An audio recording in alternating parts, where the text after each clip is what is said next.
When prayer is accurately prosecuted, two things happen. Number one, it breaks the flesh, because it takes humility and a testimony of absolute dependence on God to walk the pathway of prayer.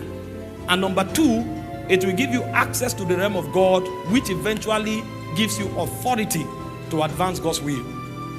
So the first thing that is a burden in our hearts, which characterizes our message, is a reawakening of the spirit of prayer. And as many as have heard us with a pure heart, they know that one thing that happens in their heart is that awakening to begin to seek God for themselves.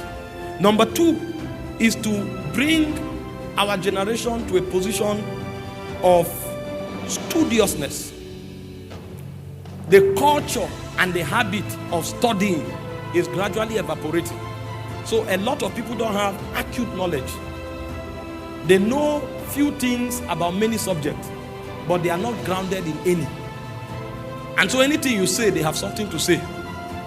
That's why they are being swayed and tossed to and fro by every wind of doctrine.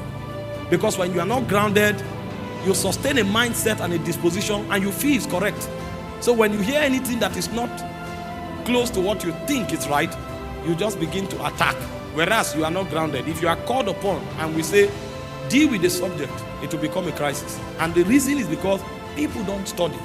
Paul was admonishing Timothy, say, until I come, in 1 Timothy 4:13, he said, give yourself to reading, to exhortation, and to doctrine. If our generation begins to study again, you don't even need to read too many books. Just carry your Bible and be reading it. Just be acquainted to your Bible. After a while, when you are listening to somebody who is not accurate, you can tell. Because the spirit of discernment would have been activated. And then if you are reading a book, you will know the book that can profit you. You won't just read everything. But people don't study anymore.